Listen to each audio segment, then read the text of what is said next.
guys, what's up? This is Travis Green. I'm headed to one of my favorite places, Warwick, Delta State, and hanging out with my good friends, Reverend Igho and the Glorious Fountain Choir.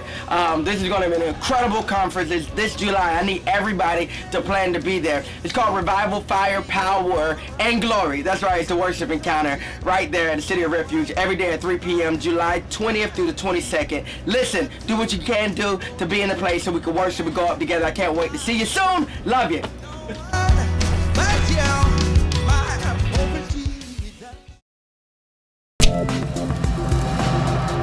Hello there. You're welcome to the Glory Realm Devotion moment. God has something beautiful for you. God has something lovely for you. And the Word of God is coming alive. For the past 2 days, we are just on John chapter number 3, verse 29. Amazing revelation coming out of the Word of God.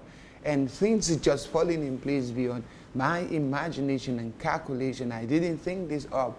The Spirit of God inspiring us in amazing ways.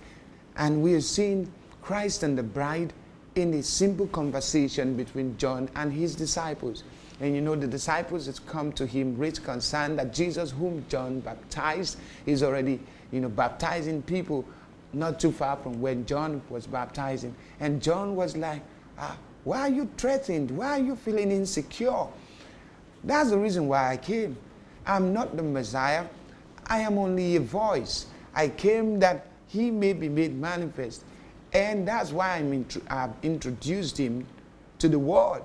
And so why are you fidgeting that he's taking off doing what he's supposed to be doing? And then in verse 27, the end of it, reading Amplified, it says, a man must be content to receive the gift which is given him from heaven.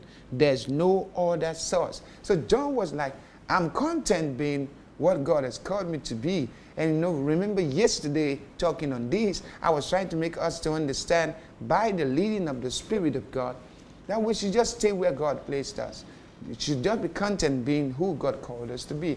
To be something else, it is going to mean leaving your place, your divine position that God has given to you. You should just be content and just be what God called you to be.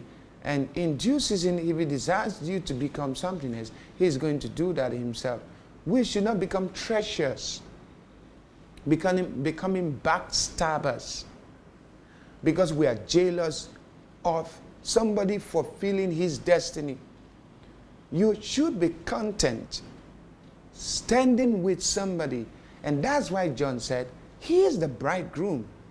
And the bride belongs to the bridegroom, not to the best man. He said, I am the best man. And come to think of it, Jesus is the bridegroom. And he said he is coming for his bride. All right? The best man in a wedding does not get the bride. The best man in the wedding does not get angry because the groom is getting the bride.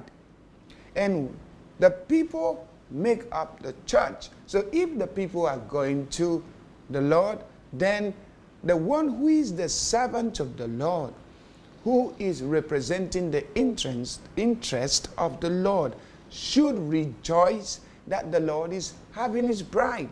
All right? So it is also when you're serving under somebody, when you occupy a position that gives you an opportunity close to authority, you should rejoice seeing the things you see, hearing the things you hear. He who has the bride is the bridegroom. But the groomsman who stands by and listens to him rejoices greatly and heartily on account of the bridegroom's voice. So when you're close to authority and you have access to see and listen, you should celebrate that and be content with that. When you have access like that, it gives you opportunity to know things you normally wouldn't know. You especially when you begin to see into the private life of that person, you see all kinds of things about that person, and then you learn more. You seem to be acquainted with a number of things. It doesn't mean that you should now go and start doing your own thing because you seem to have by head knowledge come to know a number of things by virtue of your association. But rather, you should rejoice, be content with what God has placed you. A lot of people have started up something that God didn't ask them to start. A lot of people who should be somewhere supporting somebody decided to start something, and now they are struggling. And worse than that, some of them have become history. Some of them were caught up before their time, and some people are a sorry sight. And you know what? They are not even able to humble themselves and go back and say, I made a mistake. They continue in the mistake, and until some of them become completely history. We should be careful not to become prideful. John said, he is the bride, he is the bridegroom, he should have the bride. My role is to stand by and even be full of joy that things are going well for the bridegroom. And whenever you find yourself like that, you should rejoice. And you know, he said something in the next verse. We're going to dwell more on this, tomorrow. He said something very important in verse number 30. He must increase, but I must decrease. He must grow more prominent. I must grow less. So I must grow less. So many people are fighting for prominence when they should just sit down and be who God called them to be. They should be content, satisfied. But you know, they want the number one position. And do you know where that originated from? Satan. Remember? Lucifer wanted to raise his throne higher than the throne of God. You know, a lot of people who have closeness to authority see some of the reality of what looks like weakness in that place and person of authority, and feel that, oh, I know what to do, I could have done better. And he said, if I get into that place, I'm going to do better. And that is the heart of Satan. He doesn't celebrate authority. He doesn't celebrate, progress made.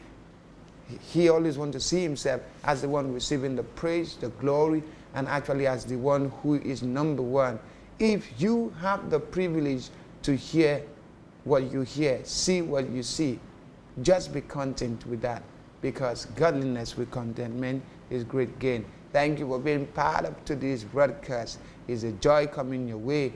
And I want to say, by the way, if you've not given your life to Jesus, you need to do so, because that's what will make the difference for you. That's how it becomes possible for you to, dock yourself so you can learn and, gain from people in authority and from God ultimately. And then if you claim to be a Christian and you don't see this submission in you, there's a rebellious spirit. You need to deal with it. You need to rededicate yourself to God.